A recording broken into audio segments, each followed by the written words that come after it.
오늘은 고린도후서 8번째 시간입니다. 이제 8번째 시간에는 일단락이 맞춰져요. 고린도후서는 총 3부로 되어 있는데 1장부터 7장까지가 1부입니다. 여기에서 바울이 자기의 사도권에 대한 변호를 하면서 하나님께서 이 일을 어떻게 해결해 나가시는지를 함께 보게 되고요. 8장과 9장은 다시 관계가 회복된 고린도 교회 성도들에게 현재 우리가 감당해야 될 연보에 대해서 다시 얘기해 주고요. 그리고 이제 10장부터 마지막 13장까지는 미래에 이 앞으로 우리의 관계를 어떻게 해 나가야 할지 말씀을 이어져 가는 중에 있어요. 그래서 오늘은 우리가 7장 이제 마무리를 하는 겁니다. 그래서 7장을 마무리하면서 편지의 구조를 먼저 제가 강의 안에 적어 놨어요. 2장 13절부터 이어지는 지금 말씀인데 2장 13절에서 어떤 내용이 있느냐 제가 옆에다가 적어 놨는데 2장 13절 함께 읽어 보겠습니다.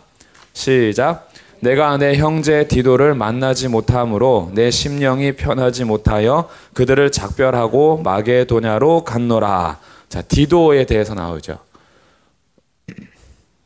디도를 만나려고 했는데 못 만나서 어디로 갔어요? 마게도냐로 갔어요. 그래서 마게도냐로 갔고요. 오늘 말씀인 7장 5절을 보시면 우리가 마게도냐에 이르렀을 때에도 이제 어디 도착했어요? 그렇죠. 마게도냐에 도착했죠. 그러니까 사실은 2장 13절에서 마게도냐로 갔다라는 이야기하고 7장 5절에서 마게도냐에 도착했다. 이게 이제 연결인데 이 사이에서 지금 얘기를 쭉 길게 한 거예요. 2장 14절부터 7장 4절까지 마게도냐에 갔다라는 거하고 마게도냐에 도착했다라는 것을 연결하기 전에 그 사이에 지금 쭉 이야기를 한 겁니다. 그럼 뭘 얘기했느냐? 그것이 큰 틀이 뭐냐 하면 사도직에 대해서 변호한 겁니다. 제가 계속 반복해서 말씀드려요. 사도직을 변호한 이유는 두 가지를 지키기 위함이었습니다. 뭘까요? 첫 번째는 지금 그 바울이 나 사도야, 나 사도 맞아. 이렇게 자기 사도로서 자기의 사도권, 자기의 사도직에 대해서 계속 변호하는 이유는 바울 자신을 위한 거라기보다 바울이 이렇게 강력하게 변호하는 이유는 두 가지를 지키기 위함인데 첫 번째는 바울이 전한 복음을 지키기 위함이고요. 두 번째는 바울이 전한 복음 위에 세워진 교회를 지키기 위함이에요. 이거 중요하니까 제가 계속 매번 반복하는 겁니다. 잘 기억하시면 좋을 것 같아요.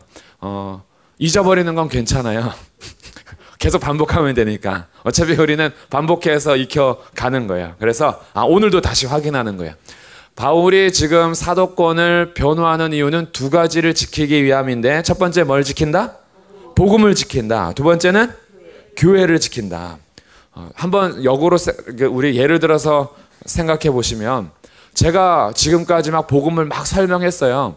복음을 설명하고 어디 가서 제가 그 복음을 전한 데서 선교하다가 교회를 세웠단 말이죠. 그럼 이제 교회가 개척이 된 거죠.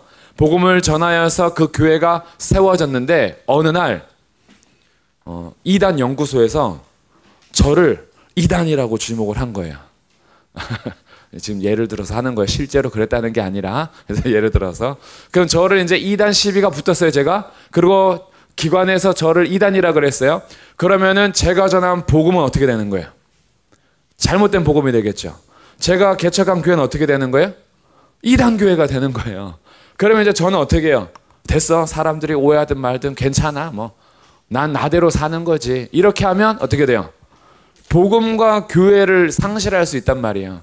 그러니까 제가 저를 적극적으로 변호해야 되는데 적극적으로 변호하는 이유는 내 명예를 지키기 위함을 뛰어넘어. 그것도 필요하겠죠. 명예도 필요하겠죠. 그런데 자기 명예를 지키기 위함인 것을 뛰어넘어 내가 이거 가만히 있다가는 내가 전한 복음, 내가 복음을 전하여서 하나님께서 세우신 예수님의 핏값으로 세우신 그 교회, 이것 자체가 문제가 되겠다.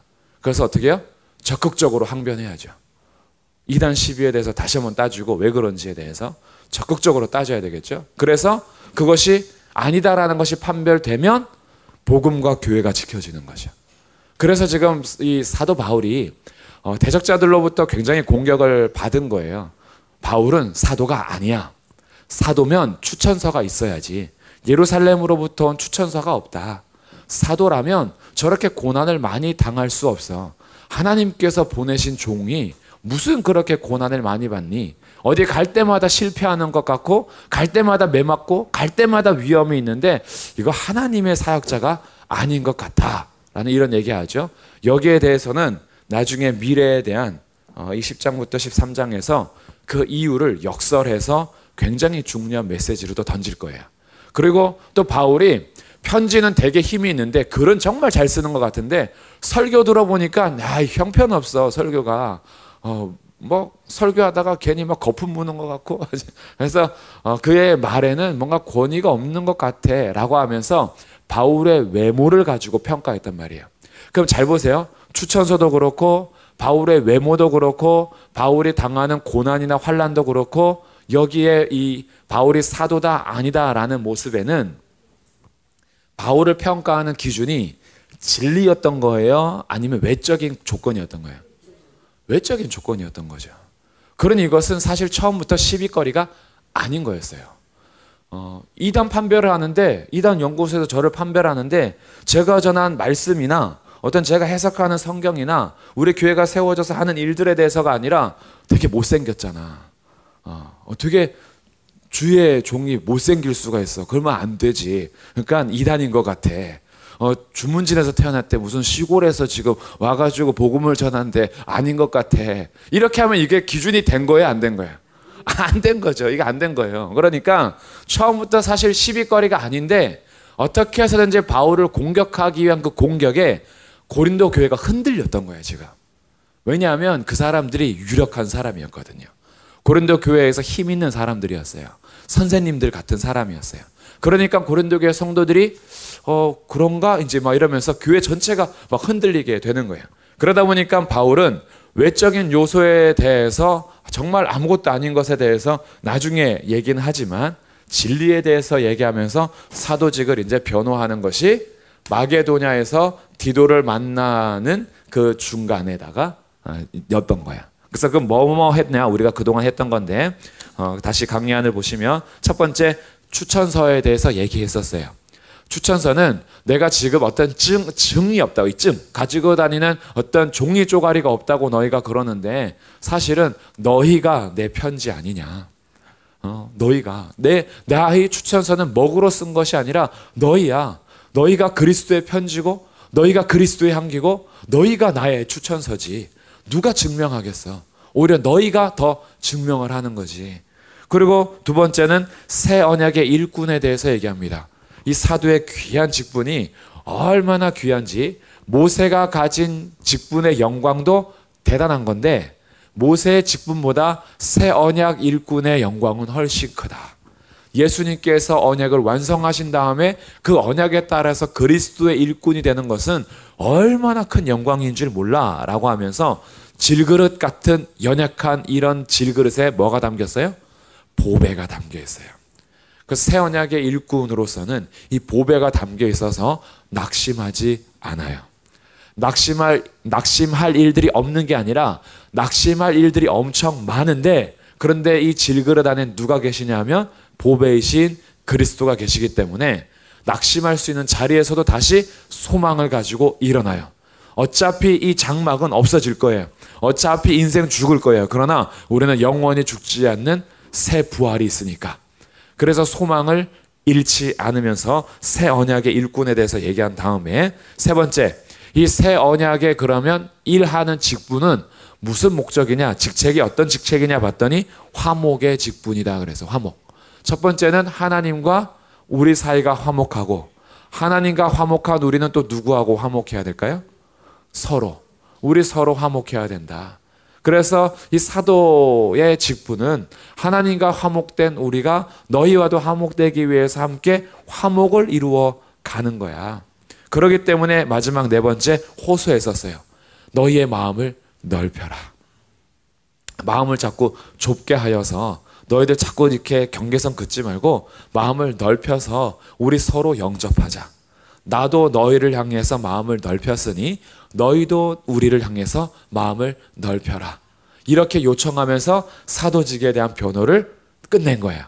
그러고 나서 다시 마게도냐로 오는 것이 오늘 7장 5절부터의 말씀인데, 7장 5절, 우리가 마게도냐에 이르렀을 때에도 우리 육체가 편하지 못하였다. 아직도 바울은 고생하고 있어요. 육체가 왜 편하지 못했는지는 이유가 나오지 않지만, 배고파서 그런 건지, 잠을 못 자서 그런 건지, 매를 맞아서 그런 건지, 어떤 병 때문에 그런 건지 이유는 몰라요. 그러나 육체가 편하지 못한 상태에 있고요. 사방으로 환난을 당하였대요. 여러 가지 복음을 전하면서 아직도 어려움이 있다는 거예요, 없다는 거예요? 여전히 어려움이 너무 많아. 그래서 밖으로는 다툼이요.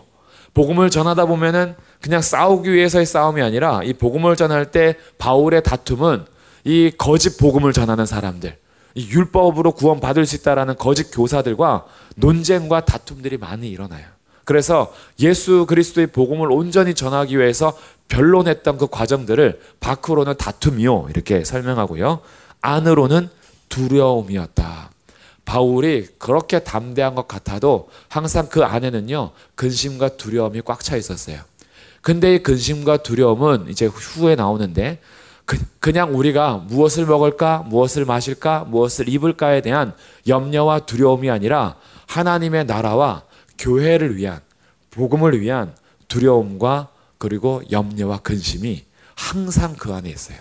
그리고 지금 이 두려움은 누구를 향한 가장 큰 두려움이냐 하면 고린도 교회를 향한 가장 큰 두려움이에요.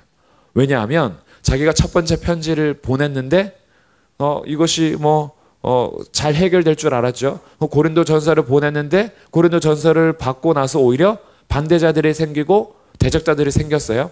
그래서 고린도 전서와 고린도 후서 사이에 지금은 없는 편지 하나가 더 있다 했죠. 눈물의 편지라고 별칭이 있는 이 눈물의 편지는 아주 강한 어조로 편지를 써서 보낸 거예요. 무슨 내용인지는 알 수 없으나 대략 이런 내용이에요. 너희들 계속 그렇게 살다가는 진짜 하나님의 벌을 받을 거야. 경고의 메시지. 너희들 회개하고 돌아오지 않으면 너네 진짜 큰일 날 거야.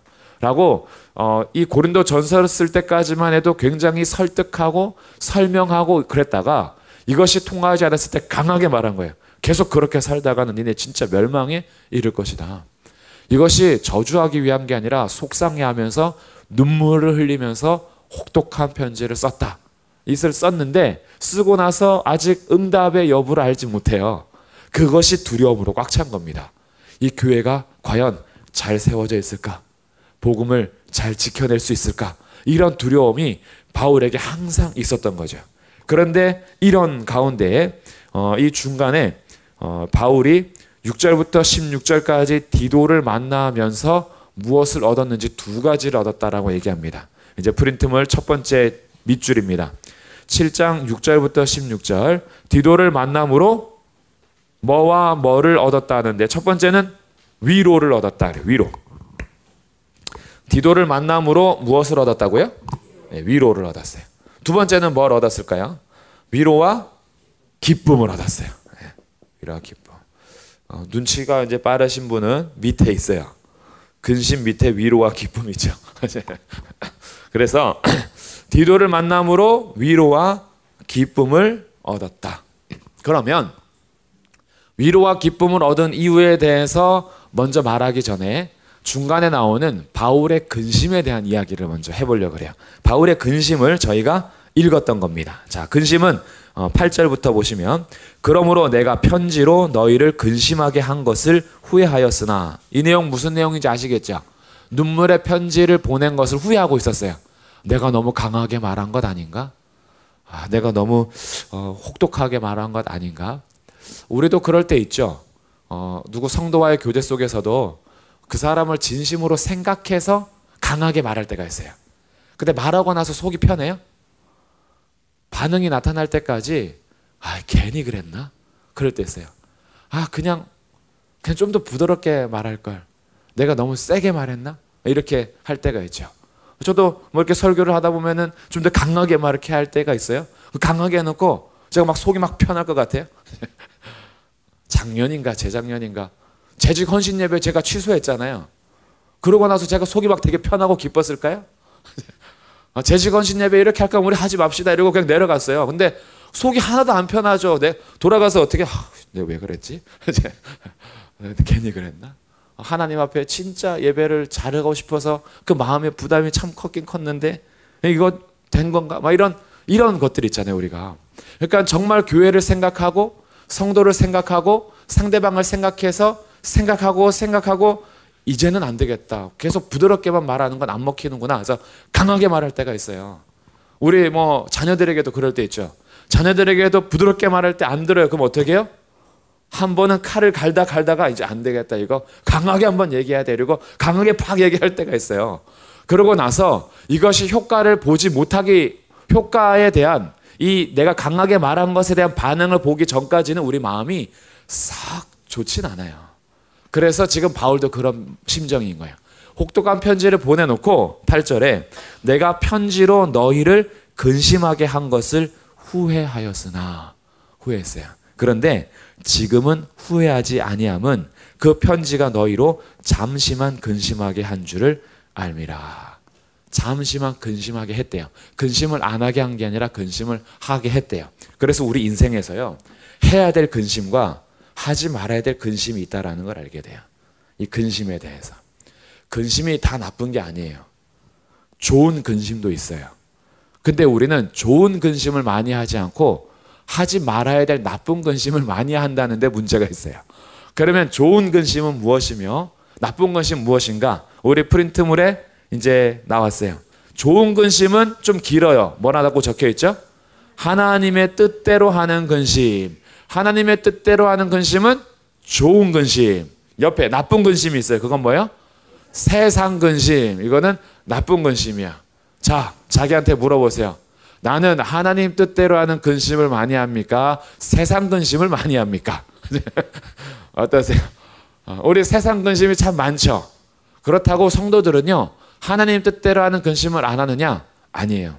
모든 성도는요, 하나님 뜻대로 근심하는 게 있어요. 그런 것이 있어요. 그럼 그게 뭔지 좀 살펴보는 거죠. 자, 그러면 그게 뭐냐? 10절을 보겠습니다. 10절 읽어보겠습니다. 시작. 하나님의 뜻대로 하는 근심은 후회할 것이 없는 구원에 이르는 회개를 이루는 것이요 세상 근심은 사망을 이루는 것이니라. 아멘. 자, 결과가 다르다라는 걸 알게 돼요. 근심한 건 똑같아요. 하나님의 뜻대로 근심을 하든 세상 근심을 하든 근심은 똑같은데 결과가 달라졌네. 하나님의 뜻대로 하는 근심은 구원에 이르는 뭘 이룬대요? 회개를 이룬대요. 구원에 이르는 회개를 이루고 세상 근심은 무엇을 이룬대요? 사망을 이룬대요. 결과가 완전 다르죠. 근심한 건 똑같은데 하나님의 뜻대로 하는 근심은 결국 구원에 이르게 하는 회개를 이루고요. 세상 근심은 근심하면 할수록 사망을 이루게 된다. 이 결과가 달라요. 그러면 좀 더 이제 보는 거죠. 11절. 내가 보라 하나님의 뜻대로 하게 된 이 근심이 너희로 얼마나 간절하게 하며 얼마나 변증하게 하며 얼마나 분하게 하며 얼마나 두렵게 하며 얼마나 사모하게 하며 얼마나 열심히 있게 하며 얼마나 벌하게 하였는가. 너희가 그 일에 대하여 일체 너희 자신의 깨끗함을 나타내었느니라.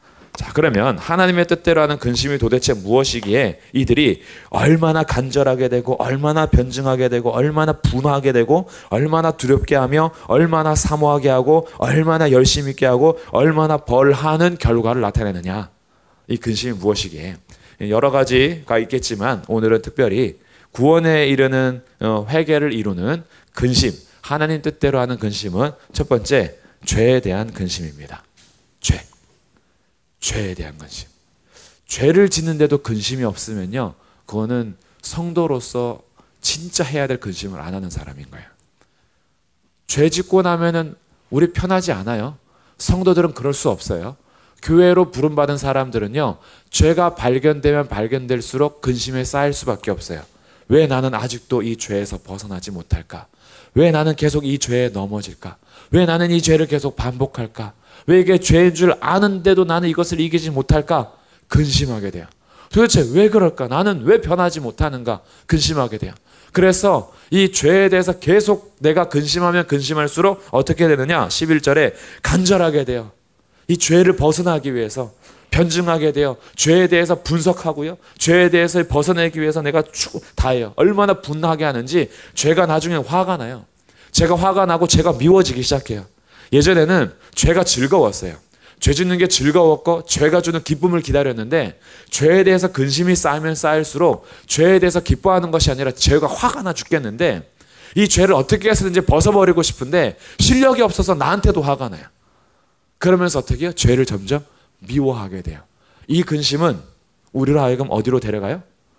구원에 이르는 회개에 이르게 하는 거예요. 이해되시죠? 죄에 대한 근심은 하나님 뜻대로 하는 좋은 근심이에요. 죄에 대해서 근심이 없다면 그게 오히려 잘못된 거예요.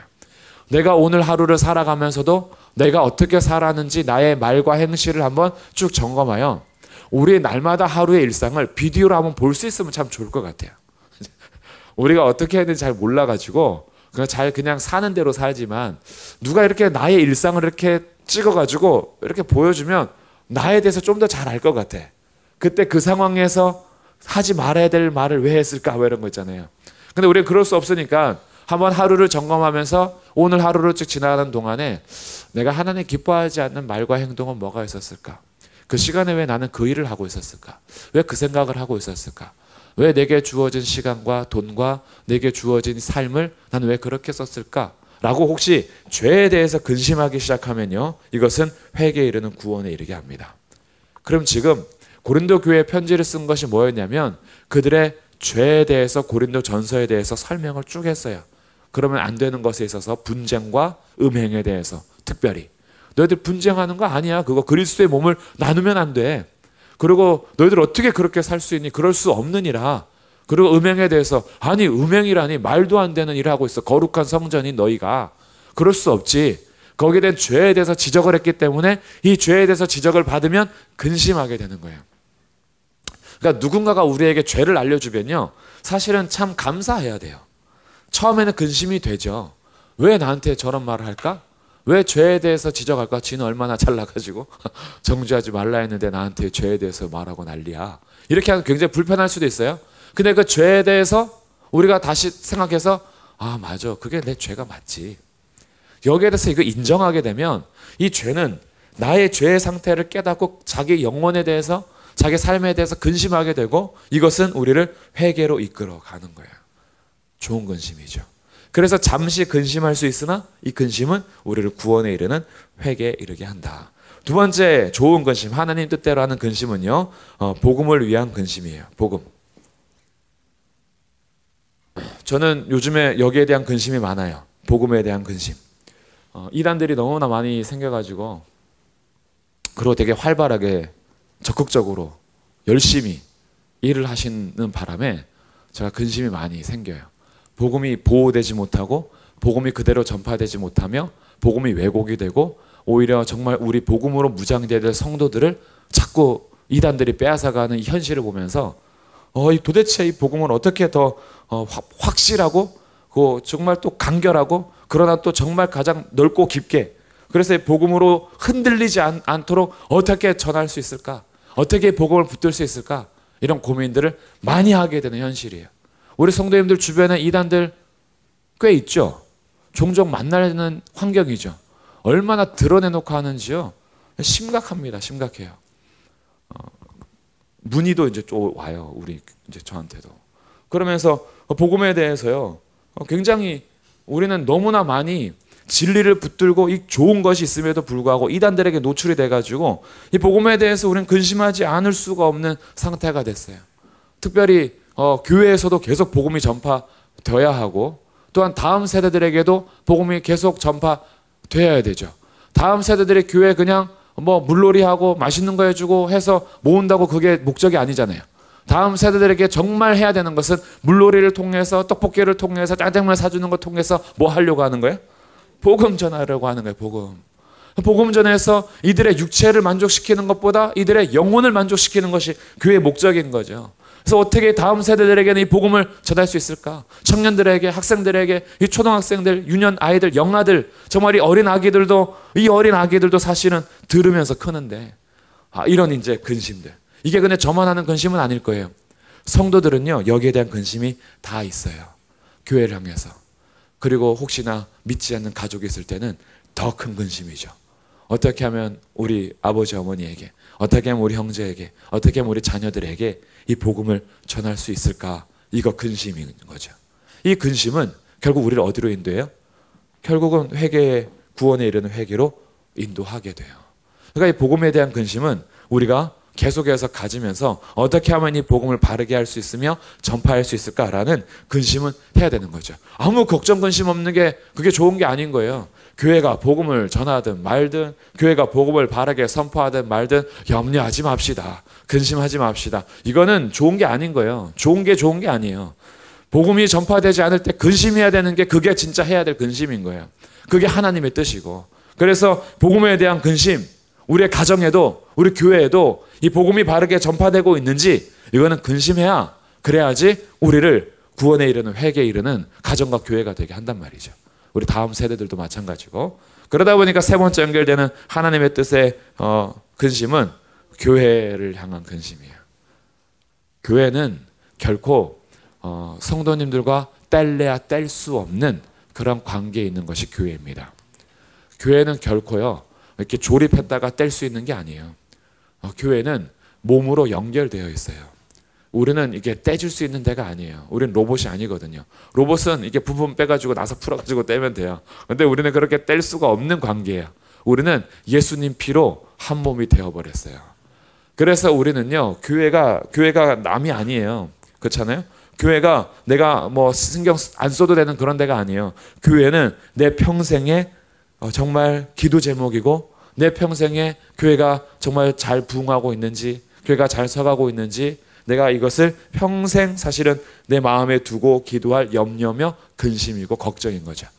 전국에 흩어져 있는 교회들을 보면서, 소식을 보면서 도대체 요즘 교회들이 왜 이럴까라고 욕만 하는 게 아니라 정말 교회들이 회복돼야 하는데 이런 근심들, 교회가 그러면 안 되는데, 우리 교회가 하나님의 명예를 실추시키면 안 되는데, 교회가 하나님의 영광을 드러내지는 못할 망정, 교회가 하나님의 영광을 가리고 교회가 하나님의 이름을 욕먹게 하고 그러면 안 되는데, 이게 우리의 근심이 되어서 이 근심은 어디로 가게 하냐면 기도하게 되고, 이것은 구원에 이르는 회개에 이르게 하는 거죠.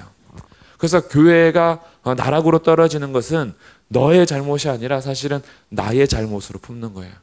내가 더 기도하지 못했구나. 내가 더 하나님 앞에 매달리지 못했구나.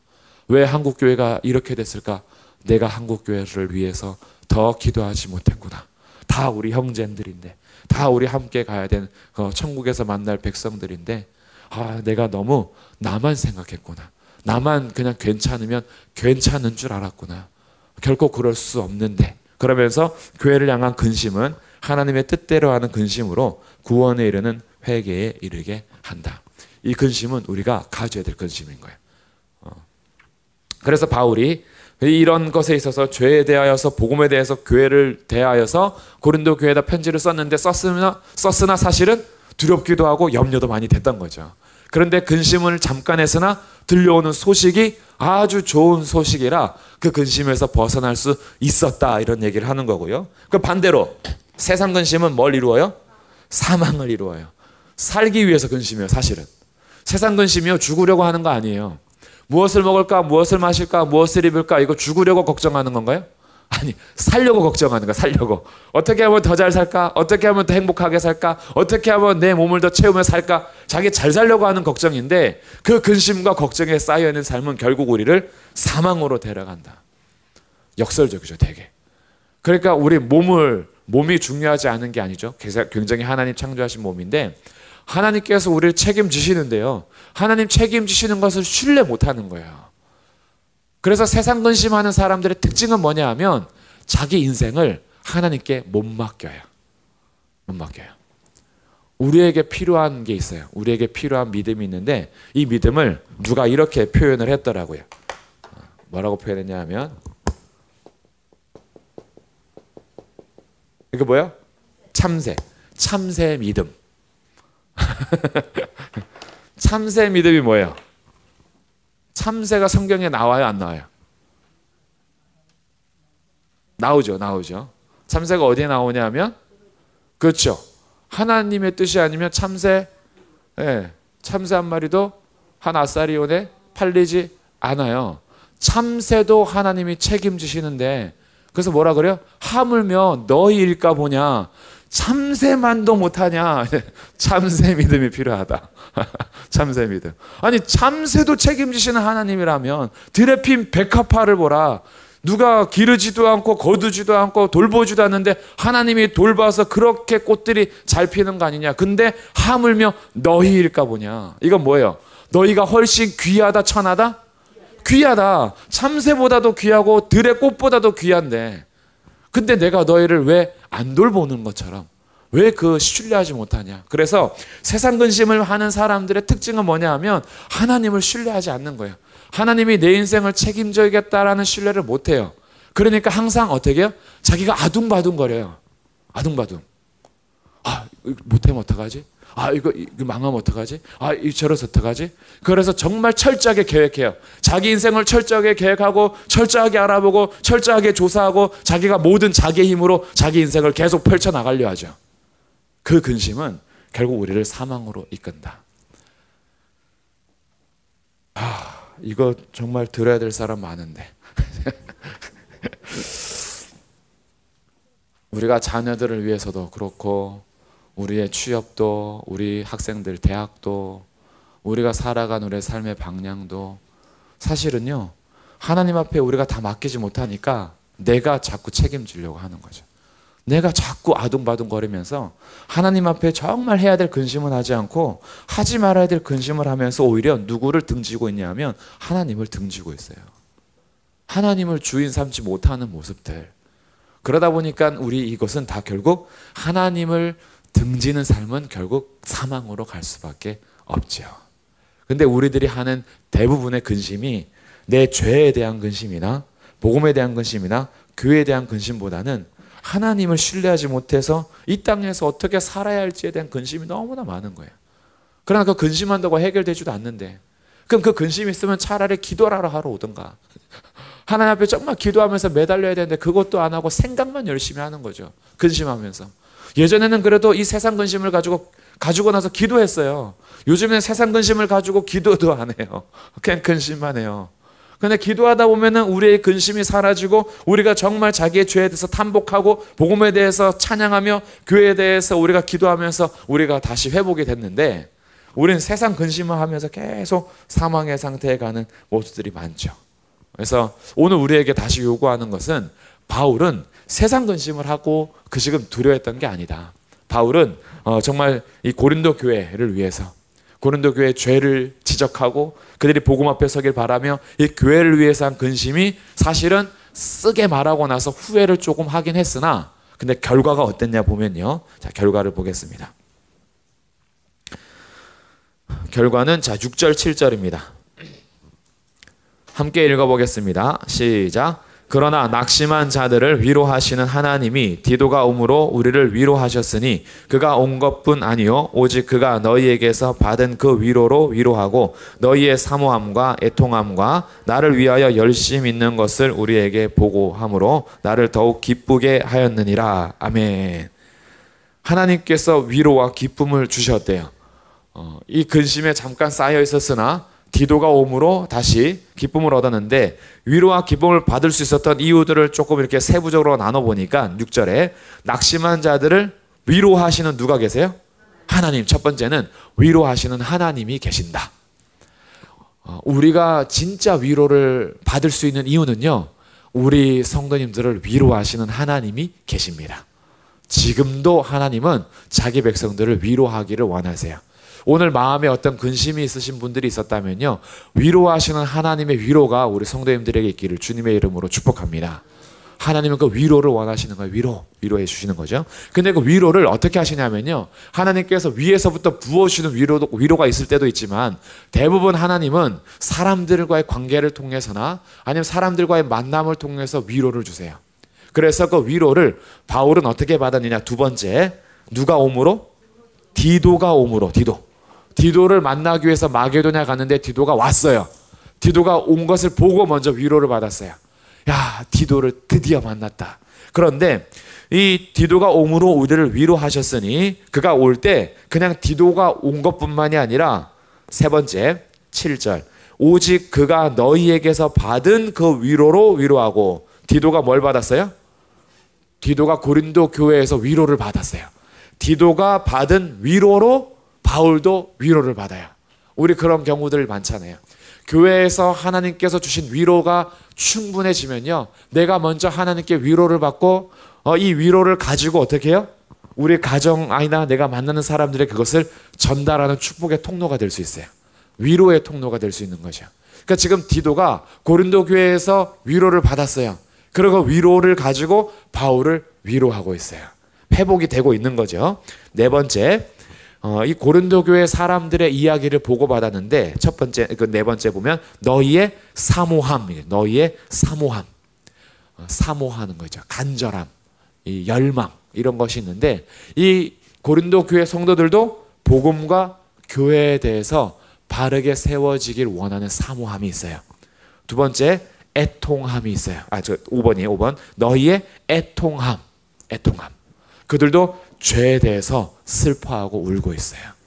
교회가 이렇게 된 데 있어서 애통해하고 있어요. 이것을 들은 거예요. 그리고 마지막 여섯 번째, 나를 위하여 열심 있는 것을 우리에게 보고했다. 바울을 위한 열심이 있대요. 이게 왜 위로가 됐냐 하면 바울이 고린도 교회 성도들을 위한 사랑과 열심이 있었어요. 근데 성도들, 고린도 교회는 자기를 향하여서 사랑과 열심이 있는지 몰라요. 그래서 아까 요청한 게 있었잖아요. 나도 너희에게 마음을 넓힐 테니까 너도 우리에게 마음을 넓혀다오. 우리는 너희들을 향한 간절함이 있고 너희를 향한 사랑이 있고 열심이 있어 했는데 디도가 와서 뭘 얘기해줘요? 고린도 교회 성도들도 바울 당신을 위한 열심이 있더라. 당신을 사랑하고 간절히 기다리고 그런 마음들이 있더라 라는 보고를 받으니 위로와 기쁨이 넘치는 거야. 편지를 쓰고 나서 근심을 했으나 그래서 후회도 했는데 그 후회가 길지 않았던 것은 고린도 교회가 회복되고 있다라는 것을 듣게 된 거예요. 그래서 그가 이런 위로와 기쁨이 넘친 거죠. 그래서 하나님의 뜻대로 하는 근심은요, 정말 죄에 대하여서, 복음에 대하여서, 교회를 대하여서 어떠한 근심을 갖고 있기 때문에 이런 근심하는 사람들은 정말 자신을 하나님 앞에 드리기 위해서 열심히 11절에 간절하게 하고 변증하게 하고 분하게 하고 두렵게 하고 사모하게 하고 열심히 있게 하고 벌하게 하면서 그 일에 대해서 자신의 깨끗함을 나타내기 위한 노력으로 등장을 하죠. 이게 이제 회개에 이르는, 구원에 이르는 회개인 거예요.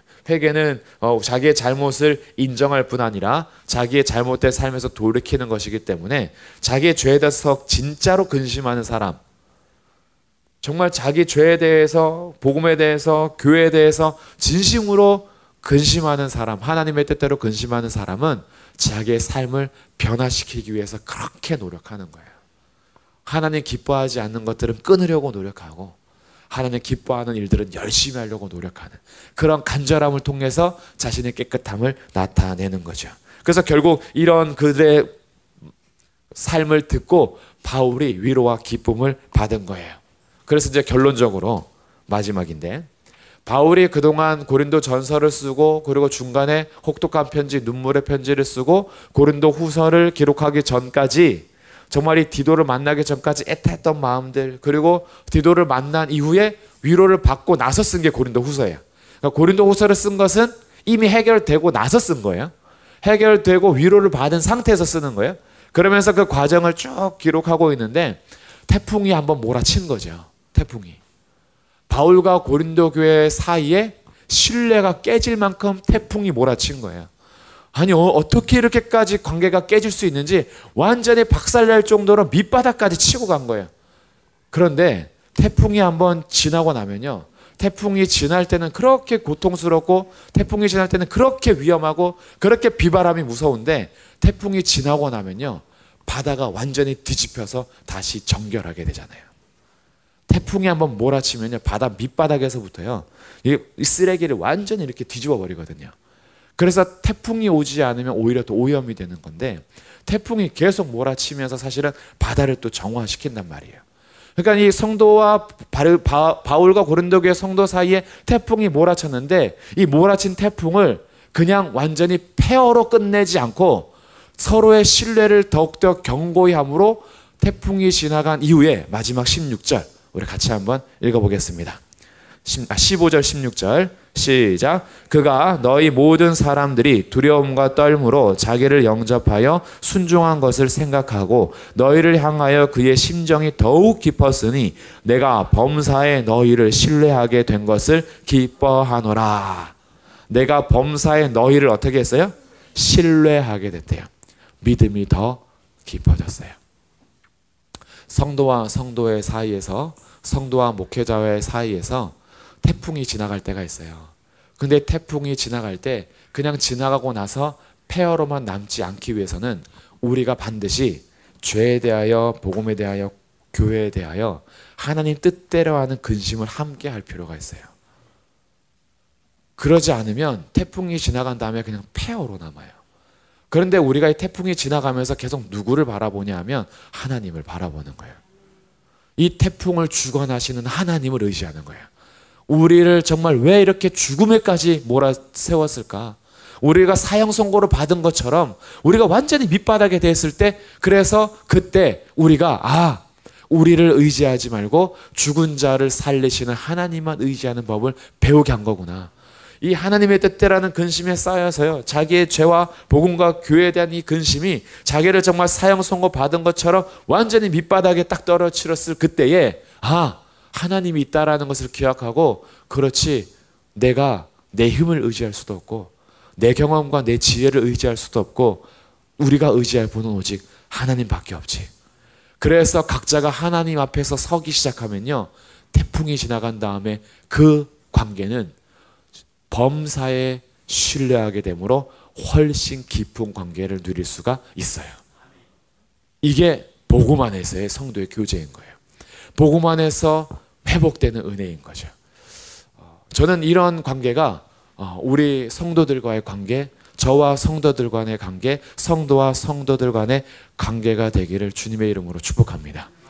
태풍이 안 지나갈 수는 없겠지만, 태풍이 지나갈 때는 굉장히 힘들겠지만, 태풍이 지나간 다음에 폐허로만 남지 않고, 태풍이 지나간 다음에 오히려 더욱더 자기를 깨끗하게 나타내고, 내 안에 이런 죄들이 있었구나, 내 안에 이런 망가진 것들이 있었구나, 태풍이 올 때는 몰랐는데 태풍을 만나고는 알게 됐어. 그걸 가지고 어떻게 그러면 얼마나 분한지, 얼마나 이것을 정결하게 사모하는지, 얼마나 여기에 대해서 내가 노력하는지, 그렇게 하면서 자신의 깨끗함을 나타내면 나중에 폭풍이 지나고 태풍이 지난 다음에는 오히려 범사에 서로가 신뢰하는 깊이가 깊어져서 나중에는 우리가 더 그 삶을 손 붙잡아주고 함께 기도하면서 세워질 수 있는 거죠.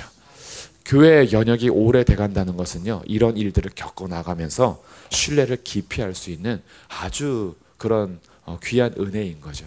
그래서 40여 년의 세월이 지나면서 우리 성도들 안에서 20년, 30년, 40년의 교제 10년 이렇게 오랫동안 교제하는 가운데 정말 이 모양 저 모양 겪으면서 우리들이 하나님을 같이 신뢰하고 하나님을 바라보며 그 하나님만 의지하는 법을 배워간다면, 이것이 그러면 우리의 신앙의 연수가 깊어지고 우리가 함께 신앙생활하는 연수가 더 계속 쌓일수록 우리들은 범사에 서로를 신뢰하는 법을 배워가게 되는 거죠. 그 깊이는요, 누가 대신 사줄 수 있는 게 아니에요. 왜냐하면 세월이란 시간은 내가 더 빨리 가고 싶다고 갈 수 있는 것 아니고 내가 멈추고 싶다고 멈출 수 있는 게 아니기 때문에 그거는 그냥 흘러가는 거예요. 근데 그 흘러가는 세월 속에서 우리가 하나님을 어떻게 신뢰하고 어떻게 하나님 앞에 자신을 세우냐에 따라서 우리와의 관계, 성도와의 관계, 성도와 목회자와의 관계, 교회와 교회의 관계는요, 정말 더 깊어질 수도 있고 아니면 태풍으로 인해서 폐허가 될 수도 있어요. 우리가 간절히 바라는 마음이 있죠. 우리는 이 바울과 고린도 교회의 성도들이 범사에 서로 신뢰하게 되므로 위로받고 기뻐했던 것처럼 우리 교회는요, 함께 위로와 기쁨을 나눌 수 있는 그런 깊은 신뢰관계로 달려가는 믿음의 교제가 되기를 주님의 이름으로 축복합니다.